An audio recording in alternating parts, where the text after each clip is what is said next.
What's going on, guys, and welcome back to Club 33, a DSA podcast. And this week is episode 6. We have Sky, of course, and Juice, and we're happy to be here. Sky, Juice, say hi. How you guys doing? Yeah, what's up, going guys? on? Excited to be hanging out with y'all this fine Thursday. I've heard our podcast has more subscribers than the Joe Rogan podcast. So I think we're doing well. Oh, is that so? That's true. Unfortunately, the financial backing is not the Joe Rogan show yet, but we have this. We may have the subscriptions, but maybe not the financial backing of it yet. Oh my god! So we talked a bit off. about the Wilds update last week, and a lot of it was initial thoughts, but I think a good amount of it got flipped on its head with the addition of the characters we're going to talk about next, which is Rapunzel in specific, because both Merida and Pocahontas got quite a bit better with Rapunzel lead coming out. And I'm going to spoil a bit of the next section, but Rapunzel lead gives out at max level 10% offense and 3% speed to all princesses for each princess on board, or on your team, rather. So that obviously makes Pocahontas, who needs speed more than anything, a good amount better, and then makes Merida a lot better too. So I think all I'll say about the Wilds reworks is kind of those characters now each got boosted up potentially a bit. I don't know if we'll see them go up a whole tier or what, but definitely both those characters are seeming more viable now. Yeah, I think when we first started talking about these and we started like evaluating the Wilds characters without Rapunzel even in the game yet, like we were all high on Merida. I think we've been proven to be right. Something that I was wrong was probably the Pocahontas early read. I still thought she was too slow. I thought, regardless of what the kit her kit got changed around, I thought she still was going to be unplayable. But based on what we've seen so far, I know Cozy's been rocking the team for this past week and definitely beating the current meta, which is pretty surprising. That's what a 6-star gear tier 8 Rapunzel he's using. I'm not too sure. Mm. Yeah, I'm surprised to see Pocahontas on the team is doing quite well, and I was definitely proved wrong by that. But yeah, I think we nailed it with Blue. Sky, you may have some more input on Blue, and I haven't seen much Shere Khan at all, aside from those reworks. But hey, I mean, it's a good early start for Wilds. It looks like it's not just another rework where we're not going to see these characters even played. I think we are going to see them have a heavy footprint into the meta for the next couple months, maybe, probably. Yeah, I was like looking at Shere Khan's kit. I mean, I did a video and stuff on it, and basically he got a buff, but also a tad bit of a nerf because they maxed out the amount of extra damage you can do with the harmful effects, which with, I'm sure, when we're playing teams like Big Hero 6 and stuff, they can throw out a good amount of harmful effects. So they capped it at 10, and so Shere Khan, he got a buff in terms of now stealth is more important with how his kit works, but overall he got both. And from right now I can't determine where I would put him. But I said in my video, wherever he was before, I would just bump him up one tier. If he was like tier C or tier B free before, I would safely say bump him up one. Maybe tier A is a bit too high, I would say, but I would say safely in B is where I would put him. Blue, pretty much same. I mean, I can't really put too much hope for him. I mean, a buff is a buff, and I'll take it, but it's not. I don't think it's enough for Blue. And but going on with the other characters, obviously Merida and Pocahontas, they definitely are out there, and they're going to be a force to be reckoned with. I've seen in my tournament shard, someone is using the Rapunzel, Merida, I believe it was Belle, Beast, and I believe Mickey. They're testing that out in PvP, but I wouldn't be surprised if they tried that out in defense. So that's another team that I'm seeing, and that's going to kind of curtail us transitioning into talking about the new Rapunzel Tangled team as well. But those are my thoughts on the Wilds rework. It's definitely welcomed, and I'm glad that we have another character that can be empowered. So, Sky, do you have anything else to add on that? Yeah, just on a little bit on the Shere Khan rework. Maelstrom, as a lot of people know in the community, I believe on Cozy's stream he touched a little bit on it, and the reduction to having a 10 negative status effects to boost his damage That's really only a nerf to him in raids is what he got at. Because if there's 10 negative status effects on a character, you're still going to do like 40k damage with Shere Khan, which is more than enough to kill any character in the game. So yeah, but other than that, like I feel Pocahontas. I feel a lot better about her with 12% more speed. That's really the thing with her. It's like, support characters really only care about speed. So more speed, sign me up. Yeah, I guess one last have you point got- to make too, Jack, or just Mhm. everybody is the because I was kind of curious, like after seeing Pocahontas being played, I'm like, hey, what about Pocahontas is making her actually playable? Like, what is making her essentially maybe a staple on this team? And it's like going back and looking at the kit when you're getting that bonus speed from Rapunzel. I mean, Pocahontas can cleanse, she can grant speed meter, she can grant offensive up, and that's just a solid support character. Kind of serves almost like Bubbles a little bit. She's not applying like tactics, or she's not debuffing characters, but she's just overall giving out a lot of buffs. She's giving out life drain too. So yeah, I mean, given that speed and getting haste, yeah, she's become a lot faster now, and yeah, everything she's doing is supporting the team around her, and there's already so much offense going out because of Merida's leadership, or not Merida's leadership, Rapunzel's leadership. It just really makes sense, and she's kind of become almost like a Bubbles support character a little bit. I would most closely relate her, apart from the lead, to Hero, because I think Hero is actually a healer. People just don't realize it. Sure. With those shields. Yeah, shields and That's another evades topic we is just should better have. healing, right? Yeah, that's another topic we should have about Hero. Better healing. One day. Yeah. It's healing that doesn't have to work with the limitation of max health. But so far, we've seen the Rapunzel tower come through once.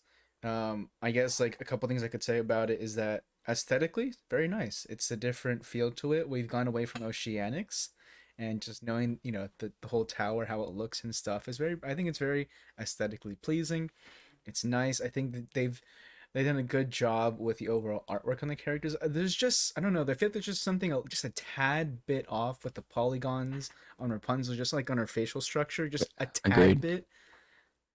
Yeah, I mean that's the only thing I noticed. But besides that, they've done a fantastic job, and Maximus and Flynn Rider and Mother Gothel look fantastic. And I know in the official news today, Meathead did say that the kit wording for Mother Gothel or something like that may be taken down or something. But I did take screenshots of it just in case it happens to change. But I think it was just a mistake release with her kit reveal in that sense. But Sky looks like he has a lot to say. Yeah, so on the Mother Gothel thing, with it being released early, I think they said it's subject to change just to kind of cover themselves.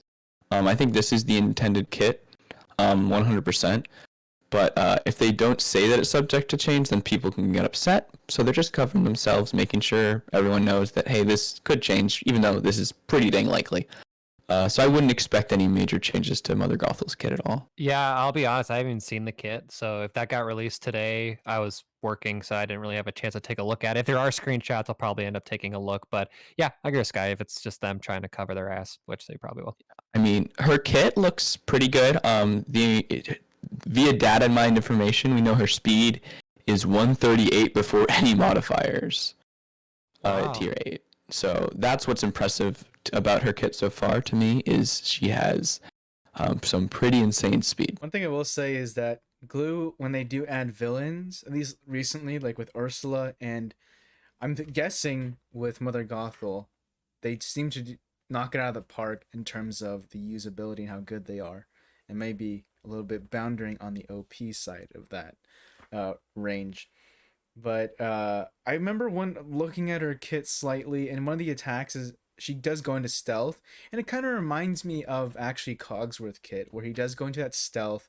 Though I don't think she puts taunt on herself, but when she does attack, I believe she's able to attack and steal some type of effect. I forgot. Yeah. If I remember reading that correctly. She's definitely an anti-positive effects on the opponent. She works with stealing them and or depending on the move, reversing them. So like offense up would turn into offense down, and etc. She's gonna be a very, very useful character. Yeah, I think we could see her being Getting good. rid of those harmful effects. I think like But a in terms of the other Rapunzel characters- team, there could be a Tangled Shan Yu team. I think there's potential for that. You can't really run Rapunzel lead, obviously, with the Tangled characters, because she's the only one that will gain the bonus from it. So not worth it at all. So you could do like the 4 Kingdom Tangled characters and then throw Shan Yu in for that speed lead. Who knows? Just an idea.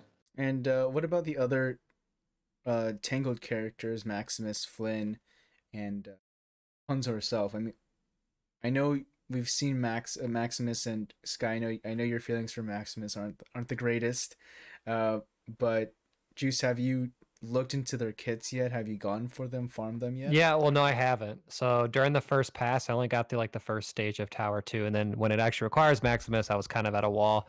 Like I said, I was still spending Grand Campaign uh, for um, for Beauty and the Beast stuff, and then all regular energy I was spending on double gear drops this past week. So Tangled was not kind of a priority for me, but as far as hits kick goes, I mean, both abilities give taunt. I know one of them summons a Royal Guard, which uses the same asset from Club Dungeon. So, I know nothing I saw really impressed me as far as like watching other YouTube videos or maybe trying to watch stuff on Twitch. He just seems like a requirement needed for the event.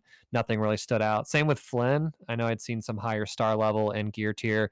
His damage didn't really seem too impressive, but then again, I didn't really see too much. I haven't seen a Flynn or Maximus in any champion PvP level, and I haven't seen any other streamers use them as well. So aside from just Mm-hmm. Rapunzel, but not much to give you. But maybe we'll see some stuff emerge in the next couple weeks.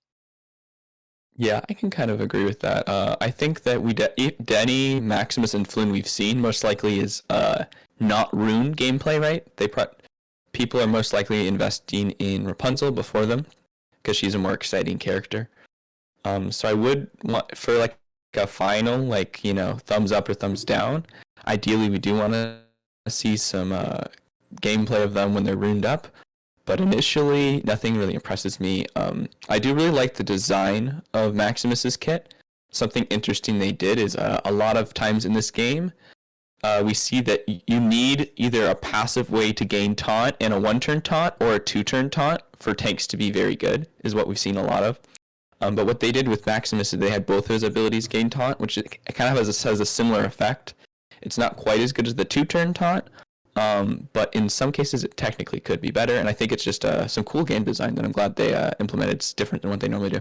Yeah, I I'm can also guilty. think too. I haven't seen. Have you guys seen any Tangled in the raid? Because like when you think about it, double taunt abilities could be useful for the raid because like once you spend your first taunt, whether you're protecting yourself from glut or you're doing the eels, like once that taunt's over, that's when your other teammates can get charmed and that's when things get chaotic. But when you have a bit like a character that can taunt twice, pretty nice. It's definitely a new mechanic that we haven't seen yet, and I kind of want to see more of it, to be honest, because like you said, like if once you get that one round of taunt, it takes a while to get another taunt, unless you have, for instance, have chunk. Chunk is every other turn it's a taunt, but that's about it. I mean, how often are you going to use chunk? Um, but looking forward, I hope they create tanks or maybe do reworks similar to that where the taunt is either extended or somewhere along those lines where maybe they get the taunt faster. I'd like to see that for tanks going in the future. But you guys have anything else to talk about the Wilds rework or Tangled? Any other final thoughts on this? Just Rapunzel on, she. I feel like everyone this week has been talking about Rapunzel. Obviously, she obviously enables a lot of characters like Pocahontas, Merida, Belle, Mulan. She has an interesting lead because not only does it only benefit a sub-faction, it also requires members of the sub-faction to gain value. That's a new mechanic we've seen in the game. It is further incentivizing faction-based play, which is something that Glue's overall steered away from. I do think the problem with the Tangled team in general is that Rapunzel's lead is so good, and it only works with her, and it doesn't work with any other Tangled character. Think about Shan Yu or Hero. You always want to run them as the lead in your teams normally because they have very good leaderships and you want to get value out of them. I think we're going to see a similar thing with Rapunzel, so that's why ultimately I was talking about some potential Shan Yu-led Rapunzel teams. I think those are overall just aren't going to be in favor rather than Rapunzel with the princesses and the rest of the Tangled in some type of mismatch team, sadly. Yeah, one thing I thought about too is like I kind of looked back and go, okay, so how many towers events have we seen? Well, we started off with Stitch Tower, and I looked at what were all the characters for Stitch Tower. We had Gantu, Bubbles, and Stitch. Stitch was the end game character that we destined. Well, that's who we wanted to get. But Bubbles ended up merging as really an S tier, really top tier character. Gantu obviously proven to do a lot of damage at higher gear tier levels, and then Stitch is obviously insane damage for the raid, being used in PvP and somewhat. So overall, all three characters from that tower proven to be pretty good investments, regardless of who you get. Then I thought of the Triton Tower, and Eric and Triton. They do have their uses. We haven't really seen them in any type of PvP meta or whatnot. Mostly used for the raid, but. Now looking at this tower, obviously Rapunzel's the end game. I don't know exactly how strong we're going to find Maximus and Flynn. So it's interesting to see though, like all characters they released during the tower event aren't like super overpowered and crazy. It sounds like the last characters who you really want to go for proves to be maybe the strongest character out of all the rest of them. But um, at least all the characters they're releasing in the tower aren't like super strong. Once I finish farming those legendary characters, because I want to get Rapunzel, I'm gonna be farming probably Maximus and Flynn Rider. Once they're done, once I'm done with like Sensational Six, because all I have left are Pluto, Minnie, and Goofy, and then I'll probably end up starting to farm Flynn Rider and Maximus. But who knows? By the time I'm done with Sensational Six, there's probably gonna be our fifth legendary. Yeah. So Yeah. that's probably what's gonna happen. It's kind of difficult, um, us Dragon, because when you mention it, like, yeah, you said you need to farm Maximus and Flynn. Like for me, like if I want to invest in Rapunzel, I have to farm both of them, and then I need to work on my Merida. Then I need to work on my Mulan. Then I need to work on my Pocahontas if she actually is the thing that we're talking about. So like, I made the decision, be like, well, I want to get my go to gear tier 8. Like I want to keep working on the team I have now, and then maybe eventually I'll kind of catch up when the Mhm. time comes. But yeah, there's that kind of another like fork in the road situation where I'm like, okay, where do I diverge my farming to? Because do I slow myself down on my main team to start farming these new characters and a new princess team, or do I just keep going where I'm at? And I just basically said where I chose to go. And I'll touch a bit on that on my efficiency tip, actually. Hell yeah.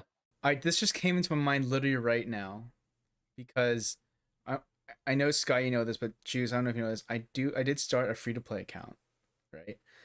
Secondary account, and I'm testing out. I left the Big Hero 6 team and I'm trying to go for Sensational 6, but I'm thinking, what are the possibilities if I went for Tangled for the Kingdom team? You should get like farm Shan Yu, get the Tangled team going to complete Tower 3. I'm just like, came into my The mind problem with literally right completing now. Tower 3 was you would also have to work on 3 Wilds characters.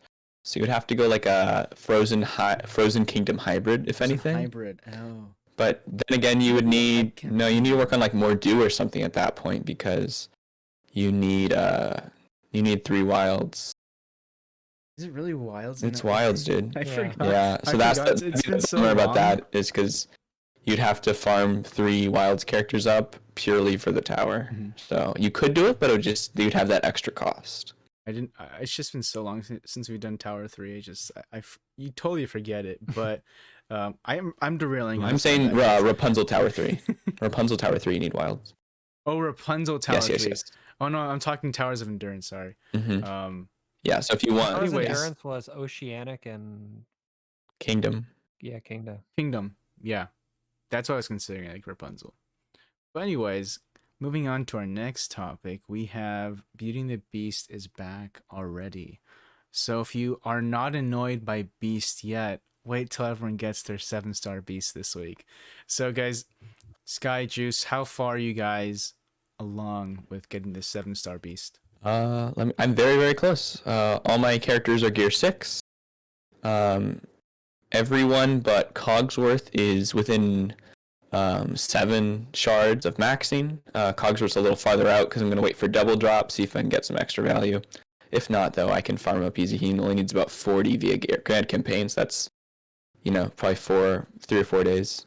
So I'm real close. Just I'll slowly accrue the last bit of gold I need and should sail right into the 7-star beast. Yeah, I'm super behind. Because I remember when the event first came out, which was Mhm. I mean, from Thanksgiving to that weekend to rolled on to December. So it's hard to believe that we actually saw Beauty and the Beast last month because it rolled into December.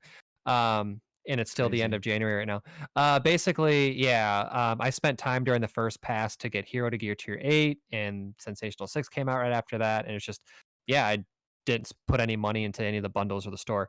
But yeah, so I was farming Cogsworth and Mrs. Potts through Grand Campaign. I was trying to get Belle up. I almost have her unlocked. I don't even have her unlocked yet. So I was hoping to make. I was expecting Beauty and the Beast to come back probably next month. I wasn't expecting to come back today. So Same. yeah, I was really surprised when they obviously they made the announcement. I thought it was going to be next week it was going to come out, but actually just it went live today. I was kind of surprised about that, but you know what? Yeah, Beast is going to be annoying to fight. I've been going up against Beast a ton in Champions. So I'm kind of used to it. But I guess the positive thing to think about is like if these legendary events are going to be cycling this fast, then I'll just keep working on being the Beast, and I'll expect to see Beast in another month, like not another month or March. two, but hell, the way it's been going, it's going to be a lot quicker than we think. So, yeah, I'm just going to keep working on that, and then after I get Beast, then we'll start the next. We'll probably start Sensational 6 or maybe Tangle. I'm not too sure, but yeah, I'm very far behind, but that's okay. I like my main team right now, and I'm going to keep rolling with that because I've been successful with my main team. So Yeah, I mean, I've always seen you like at least one, two, or three in sources tournaments, so it's not like too much of a concern for you to go outside of that. I've finished Cogsworth and Potts probably like at least what, like 2, 3 weeks ago. Those guys have been done. Belle and Maurice are 5 stars. Lumiere is 4 stars, so I'm pretty far off. But I know Pi is in here somewhere. Pi will be very proud. I am wailing out on those guys. I'm doing premium exchange stuff. I am, well, it's all thanks to Alliance of Glory, that game that Tapjoy offer 40k gems. Dang. I just have to finish it, and then it's gonna, it'll pay off. I'm estimating I'm probably spending like by the end I'll probably would have spent close to like 10,000 gems on these guys just to get Beast to 7 stars, and then no long and behold, we're probably gonna get higher. You need that gear. Skies like You need higher. that gear. I know the gear. The gear. I have started farming the gear, getting to gear tier 6. I have pots and Cogsworth at gear tier 6. I think the rest of them are gear tier 4. One of them might be gear tier 5. So they're getting close to the 7-star gear tier 6, but I know that the event is much more difficult. I can't There's been rumors of the last stage getting nerfed. I haven't seen the gameplay of it being nerfed or not. I know Scorch was streaming it today, but I didn't catch that end part of it. I'll probably watch the VOD for that to see if it was a little easier or not. One big thing that might be helpful for you is shout out to Default Mhm. Dan. He's an awesome content creator, but him and I forget the name of his partner are making some really valuable spreadsheets right now that you can input your data into. He has one for gear, so you can it actually goes into your account, tells you what gear you have and what gear you're missing to tier a character to each level. So that's probably something really useful for you looking at Big Hero 6. Or sorry, Beauty and the Beast, Beauty and the Beast. I kind of want to make just a couple more points too. So like my Baymax wasn't playable until the third pass. Like when this Big Hero 6 event just came around, I finally got Baymax a 7-star where he was playable at my current level, and I got him to gear tier 8 right away. So I'm honestly probably expecting maybe third pass I'll get Beast where he needs to be. Because another thing I'm not thinking about too is Beast requires a ton of ability upgrade runes. Like right So many now, runes. I spent a lot on Gogo because I'm farming her hardcore. I'm gonna get her to gear tier 8 by this weekend. So I spent a little bit on her and whatnot. I'm trying to save what I have now. So that's gonna slow me down. So even if I did get Beast in this pass, I probably wouldn't be able to have him kind of fully playable unless I get those abilities upgraded.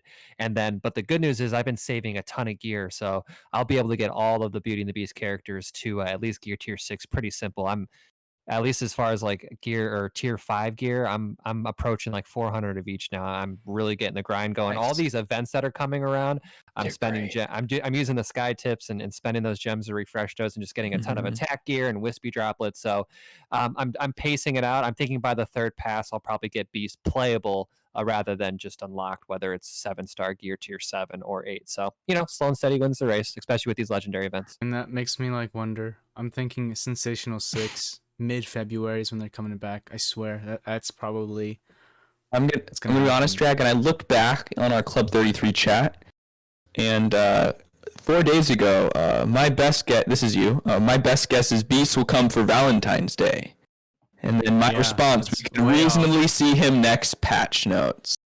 That was way off. Yeah. So something the Beauty and the Beast event coming this soon is showing us, along Mhm. with how fast Stitch Tower came, is they're speeding up the event cycle for legendary events in towers. So I think we're going to be expecting a weekend and a midweek tower. I think that's what we should expect moving forward. Again, could be wrong, but that's the most likely outcome. So we're going to see like 2 towers a week effectively instead of one. And then I think we're going to see the time between legendary events reduced by about 2 weeks from how it was before. We're seeing that with Frozen, then Big Hero 6, and now with Beauty and the Beast as well. So just when you're planning a lot of the really helpful spreadsheets on websites like DSA Guide have predictions, but those predictions are likely going to be off moving forward because they're kind of changing their tune. Yeah, especially I, with Stitch Tower this week. That was kind of off, Yeah, but kind of cool. that it's for dolphins like us, that is the best news. It's we're getting 10 more gammas a week if you're doing all your milestones. Yeah. I don't care about anything else. You're telling me I get 10 more gammas a week? Sign me up. I'm desperate for gammas. You get gammas, you get a couple betas, and plus all the droplets you can farm. Heck yeah. If you guys weren't on last week's or haven't checked out last week's episode, Sky was talking about Triton Tower and how you should really focus on spending those Triton coins on gear instead of actually Triton tokens if you are on your way to trying to get Triton. But going back, talking about these legendary characters, my guess is once we get possibly our fifth, maybe our sixth legendary, you're gonna see every week, or they're gonna keep one legendary character in the rotation. It's just gonna be every event rotation is gonna be a legendary Mm-hmm. event. That's gonna be my guess. Maybe not the fifth legendary, but for sure the sixth legendary. Yeah. That's gonna be what I'm guessing. And once you get the fourth tower, I mean already the third tower, you're seeing them rotating every time. But I'm guessing once you get the fourth tower, like once one tower ends, we're gonna get the next tower. That's kind of what I'm guessing that we're gonna do, because those towers generate a lot of money. Mm-hmm. I'm guessing for Glue, and it was a very smart financial decision for them to bring in those tower events.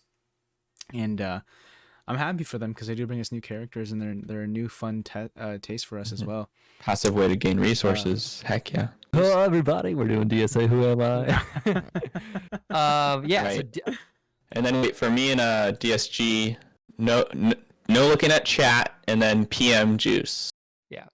Yes. All right. So if you're new to the podcast, first of all, welcome to the podcast. This game is called Disney Who Am I? So basically, I'm going to say 20 questions. I'm going to start with question 1, go to number 20. The questions are going to be hard, and they're gradually going to get easier. Basically, the goal is to try to guess what DSA character I am. So this character I'm talking about isn't DSA. There's going to be a mix between movie trivia / facts, and there's also going to be information about the actual character and their kit inside DSA as well. But you only get one guess to answer the character. So you need to choose strategically if you want to guess early or if you want to guess late. So if you guess really early and you get the character wrong, then you're out. You got it wrong. So you may want to wait later where the questions get easier so you have a more guaranteed guess on who that character actually is. The current record is Sky with a 1-game lead. He did get Syndrome last week. And so we'll see who's going to take it this week and see if that record changes. I'm kind of curious to see how far what this record could turn into within the next couple months as we're still doing this. So, are you ready, guys? Ready, Freddy? Question number 1. By the way, if you're in Twitch chat, do give me your guess in Twitch chat. Steve says, how do we private message our guesses? Just say it in Twitch chat. Okay. Sky and Dragon won't be looking at Twitch chat. Just say it in Twitch chat. But you only get one guess, though. Don't spam Woody like Disney Daddy does. All right, here we go. Question number 1. We're going to go to number 20. Question 1. Somebody on the Club 33 podcast panel has not seen my movie. Sky High. Question 2. My movie currently has a 53% on Rotten Tomatoes. Question 3. My movie is notable for being the first full-length Disney animated movie to incorporate computer graphics imagery, aka CGI, in its animation.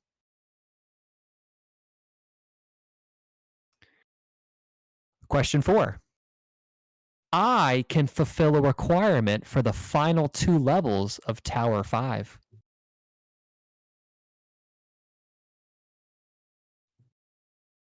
Question 5. My Disney film does not contain any songs neither performed by characters or in the background.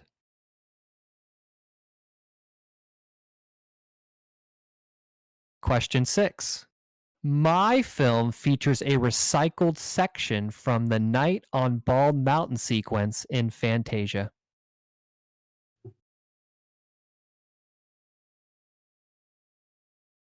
Question 7. My abilities can damage and restore health at the same time. Put mine in. I did too at the same time. Question 8. My film was the first Disney film to receive a PG rating and had to be edited twice to avoid a PG-13 rating.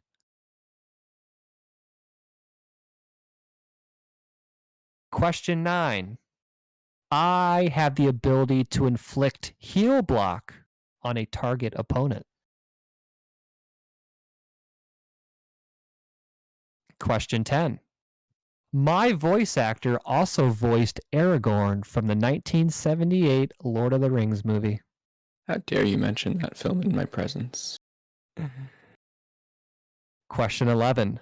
My film was the first Disney movie to not have the end at the end. Instead, it went straight to the final scene to the closing credits.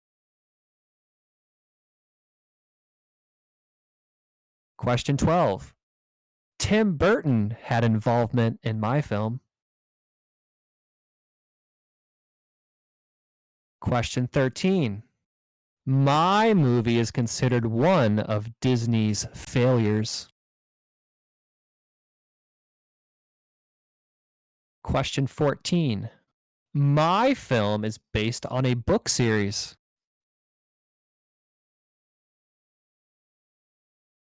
Question 15. I have the ability to summon minions.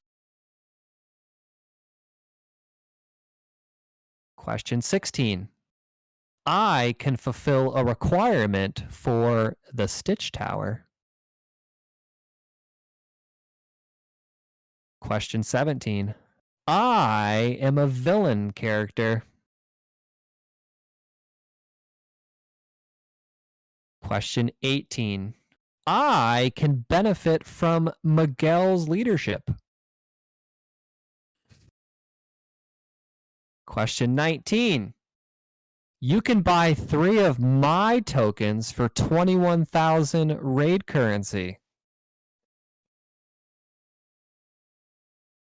And question 20.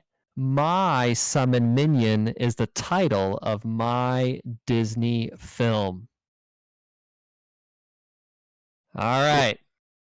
We had 2 separate direct messages, and I did see some wandering eyes looking at Twitch chat.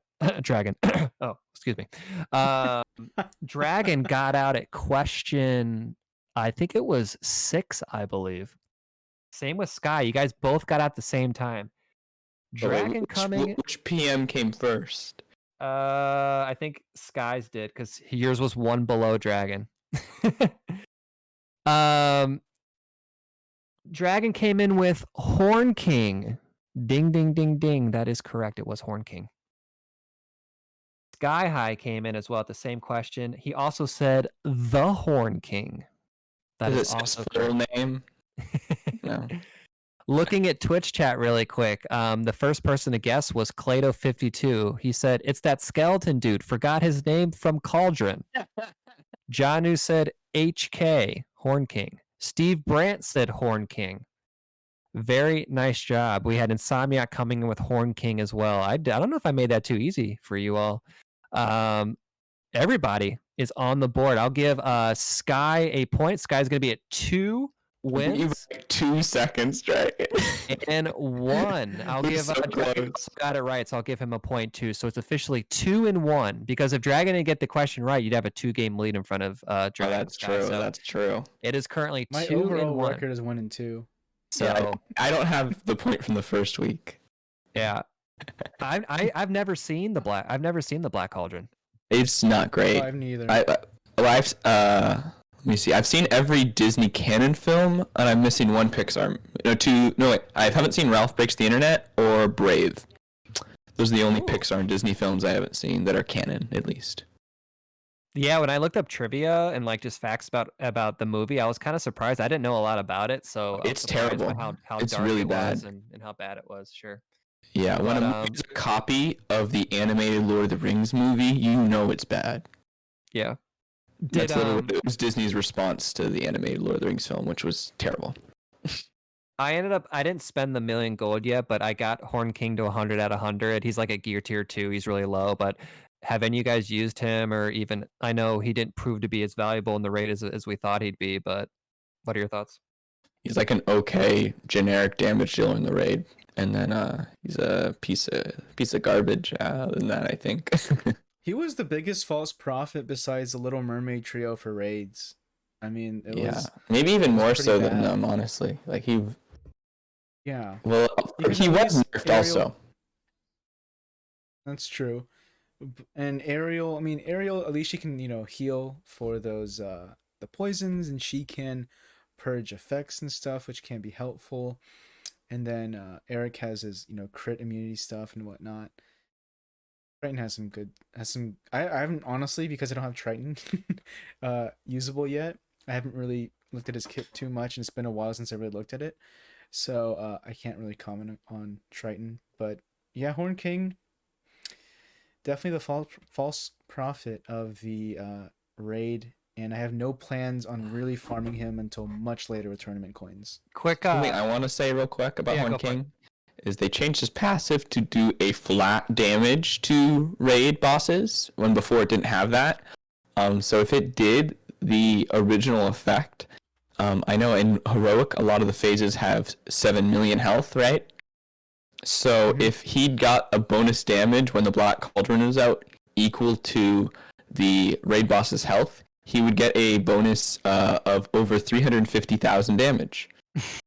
So that's Oh, really? and they changed before raids came out. They put the stipulation about raid bosses, so that's why he got so much hype on him. Is because if they didn't change his kit, he would have been pulling 350k basics. Nice. Wow, I didn't realize. Yeah. What just for feedback for next time, what narrowed your focus to Horn King? Because you guys get out pretty early. Like usually Mythicals. the mythical. Summarized mythicals pretty easily, and there's not a lot of mythical characters. And then it was just a matter of time until I realized that Black Cauldron was a film. For me, it's like I kind of pay attention to like Disney history stuff, so I kind of knew, like, when you said like 53% on like Rotten Tomatoes, not many Disney films go down that low. That they're usually between 80 and most notably Pixar all the way up to 100. So To Ratatouille. and Cars, I think Cars they go down to like the 60s too, if I'm correct. So that's what kind of gave it away for me, was the rating, and I knew the era and of the film a little bit, so I knew it was one of those that I think Fox and the Hound, if I'm correct, wasn't highly rated either. I don't think it was that low, but I think you are right. It wasn't a Disney 90, 80 something, Yeah. That's one thing I remember. But yeah, that's my feedback. Well, cool. Thanks for playing it. You both get a point on the board. We'll have another game in next episode. Who knows who I'm gonna pick? It's gonna be fun. Apparently not a bad Disney movie. You guys got it too early. I think it's everyone's favorite segment of the week. Whoa, look, he's brushing his shoulders. He's getting excited. What's the title this Sky high week? What's the title? efficiency. I'm Sky solidifying High. that Okay, name. I'm going hard on it. the floor is yours, Sky. Cool. Let us hear your wisdoms. So something I want to touch on just real quick before this is I've started doing infographics for my stream.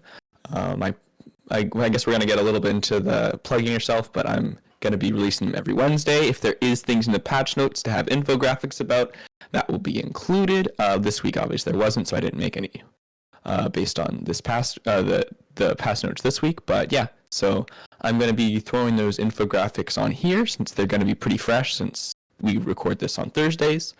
So I'm going to go over the two I made this week because they deal with efficiency, so it's a perfect fit. So the first one is a Rapunzel Tower graphic, and it's talking all about how to maximize your rewards in the Rapunzel Tower for putting the least amount of farming and resources into it. A lot of people are talking about Flynn, and even I was originally talking about Flynn, but where I'm recommending people go to is the first node of Tower 3, and you actually don't need Flynn Rider for that node. So you just need 3 wilds at 5-star, Gear 5, which a lot of people already have or are very close to. And then you need Maximus at the same level. I actually wailed a bit for Maximus. I think I probably spent like $7 to get him up because I use Olay. But yeah, so I went to Tower 3 right off the bat, and if you get to Tower 3, you're going to get 52 Rapunzel tokens just for the completing the towers and the nodes for the first time. And then if you just kind of sit on the first node of the third tower and you buy 1 refresh a day, and you're in a club where you're achieving all the milestones, you'll get about 31 tokens each pass. So for me, at least personally, since I did this from the get-go, I'm going to be getting a maxed Rapunzel within 9 towers, and I'm going to be investing very, very minimally in that. I don't have to work anymore on Flynn or Maximus. I just have my Maximus at 5-star Gear 5. So this is where I'm really recommending people go to because it's really not going to take away that much from your farming for how much resources you're going to get and how you're going to actually be able to get a pretty cool, pretty exciting character like Rapunzel. So that's kind of my first infographic. Any thoughts on it, you two? No, I'm just still kind of processing a little bit. Dragon, what do you think? I always love Sky's tips, and I'm really happy that we now have graphics Mm-hmm. because it helps me really visualize what I have to do. Yeah, and that's And I yeah, that's a lot of I was giving these tips, but I feel like it's just so hard to retain information with math when someone's telling it to you.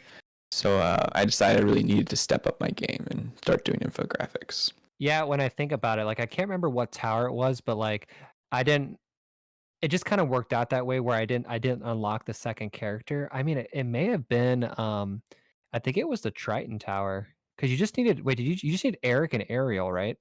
Mm-hmm. Yeah, so I think for the yeah, longest time I didn't have Eric at all, and all I could get to was like the first stage of Tower 3. I can't remember what it was, Yeah, that but sounds right. yeah, and it's funny to think about that way because you would think, yeah, you need to get to the end, but yeah, based on that, yeah, as long as you just focus on Maximus, you get your other frozen characters up, and that's going to save you on gear. It's going to save you on farming another whole character Totally. completely. So, yeah, I don't think that way. So I'm glad you came on with that infograph and Mhm. that segment. So it's you would think, yeah, I need to have both to get her complete. No, it's just going to take you a little Yeah. bit longer, but you're going to be able to do that.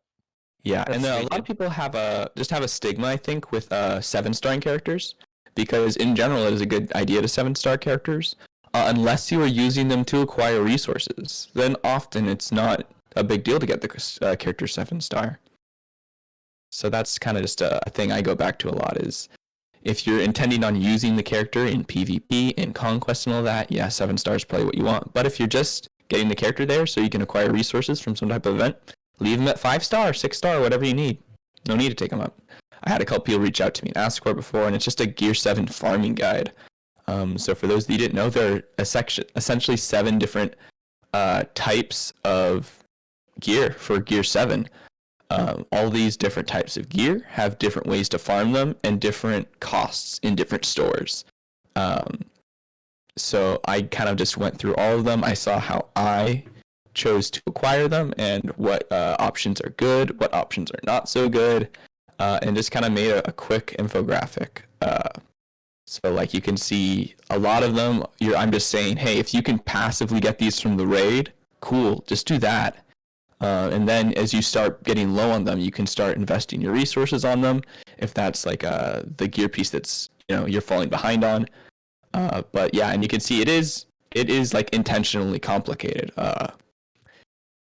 It's a strategy to have all these different types of gear that aren't seemingly connected because like there's like 6 different faction pieces. It's hard to tell that those are all in the same category unless you really look. So I think it's something that's intentionally confusing, so you don't know how much you're actually getting from a bundle, how much you're actually getting from spending gems, right? So this is kind of just the guide I made so that you could actually know where to invest your resources in what pieces to get this crazy gear 8 grind going, because it's pretty tough. Yeah, I'll make the first comment on it as well, and that's pretty great. And Sky, you can even vouch, and like when you've been in my stream before, like I'd be going to the exchange and be like, "Hey, Sky, is this the one I should be buying?" And like, I've learned now, like, yes, I've been playing this game like 3 weeks after the game came out, but like I'm not afraid to ask for help or like say, "Hey, am I doing the right thing here?" Because that when it comes to farming, it's just not one of my strengths when it comes to the game, and I don't mind asking for someone who knows a lot more about it and is a lot better at it than me. So I definitely asked on stream before about like, yeah, should I be spending club dungeon tokens on these, or is it the best value? So I think this sheet is incredible. I think it's really good. I'm definitely going to add it to my cloud drive so I can use it later. And it's definitely important too because I'm at the point now where like I can't afford to spend raid currency on like anything else but raid gear because Mm-hmm. like I showed on stream before, like my go-go's all set, but I just need the raid pieces, and I'm constrained by not having enough raid tokens to buy those unless I pull those from the chests. Then I'm pretty much I can't do it. But yeah, I think you breaking down in each segment is really really good. I like how you did it as well, and I think everybody should save this to their desktop or save it to their phone library, something like that, because you're going to get to the point now where if you're wasting resources, you're going to be waiting like 2 days for the next raid or something like that to come around in order for you to actually gear up what you're needing to gear up. So I dig it. Yeah, and one little piece on it is, for instance, like yes, the energy is at the top for the expensive faction pieces, and it's the second piece for the advanced essence, for instance. But if you have tons of expensive faction pieces, or you have tons of club coins, you can not farm those with energy and instead farm the advanced essence. So this is just like a base point, but totally it's get what you need, but get what you need in this order, because sometimes you are going to have to, like I've definitely spent gems on elemental essence before, even though I have that as the lowest value thing I listed, but it's still good enough value to consider it. It's just shouldn't be what you go to first is kind of what I'm getting across. But anything on here is a solid buy. And just a quick follow up. So, like the cheap faction pieces, are those like the 3,000 raid token pieces? I believe is that the cheaper one? Okay, just that would be making the cheap one, and yeah, the expensive one would be the 10,000 one. So you're looking at a much higher cost. What you're looking at over 3 times the cost is the expensive faction piece versus the cheap faction piece at the raid store. So that's why I recommend getting the one that's much cheaper there. And then energy, all the items essentially cost the same for energy. So why not farm the most expensive piece as far as gems and raid currency goes? But these yeah, are awesome. that's my tip for the week. And if anyone has feedback on those infographics, I am very new to it still, so please give me that feedback. It's much appreciated. I do want to improve them for the future. Yeah, also post those in my Discord or Discords throughout. I think they're definitely worth it. Any other shameless plugs that you guys have for the week? No, just kind of I'm gonna shamelessly reiterate again that every Wednesday around 4, I'm gonna be having my I'm gonna say a high effort stream where I introduce infographics and deep dive into patch notes. So if that's anything people enjoy, check me out Wednesdays around 4 PST. Yeah, I'm gonna shamelessly plug my YouTube. I don't upload DSA content. I started a series called My Juice Talks. I'm sure a lot of you have heard of it or seen it. I had Crush Goyle on last week. I talked with her for about an hour and 40 minutes. It was amazing. I had Caledon on last night. We talked for a while. Really good conversation. That was great. And yeah, just search my juice box on YouTube. You'll be able to find it. I also talked about with Crush the Disney discussions. Hopefully starting next month. Maybe not next week. I'm thinking 2 weeks from now, we'll be kicking off the first episode of Snow White. I did announce the panel on Crush's stream or on Crush's My Juice Talks episode. Me, Sada, Blister138, and Cozy Gamer. Super excited about it. And I'll have on a bonus guest on every week. So I know you guys are probably will have each of you on for an episode based on what movie you want to be on for. I've given the offer out to a lot of people, but if you like a specific movie and you have a lot of knowledge about it or hot takes about it, I'll definitely have you on for that episode. So expect the Disney discussion too. I'll be doing that live on Twitch. Not sure what day, but we're still kind of figuring it out right now. So lots coming up, and then just the normal DSA stuff on my Twitch every Monday through Friday. The grind is real. Nice. And so for me, guys, some shameless plugs. I have a video coming up with Janu that I've been lacking on the editing. It's just been like you guys know I've had like mic and video synchronization issues, so that's been taking a little while to figure out and to edit that all together. And also we have the end of the month account reviews for all my accounts for DSA, Swaga, and MSF, and those will be coming out within the next week or so. So you'll see the progress in my my progression graphics that I do for those accounts. But that's pretty much it for Those me, videos guys. are always rad. I like those. Yeah. See, you can really like put like a timestamp basically of where the account's been, and I like doing that too. And like I like making the graphics. Yeah. It's a lot of fun to No, make. they're great. But that's pretty much it, guys. So any last comments, anything like that you guys want to say? Arena Junkie song request is playing. Yeah, I guess I'll say like, I guess I'll make a bold prediction that we'll probably see some new event when we record in 2 weeks. Don't know what that's going to be or whatnot, but I wouldn't be surprised if we're talking about a lot of crazy new stuff. But yeah, it's interesting to kind of predict what's going to be coming. But then again, things have been popping up randomly. But I'm super excited. Like all my focus has been on this charity stream for this weekend, and then after that, things will maybe slow down in DSA or they'll pick up, but not really sure. But a lot's coming. Definitely follow all of our streams, all of our content, and you will be entertained all throughout the week and weekends too. So All right, guys. Well, that's gonna do episode 6 this week. I hope you guys are able to get your beast. I hope you guys enjoyed this video, and get used to how the new Tangled and Tower events are going on. And this has been Club 33, a DSA podcast, signing off for this week. Have a good one, guys. see ya. See ya.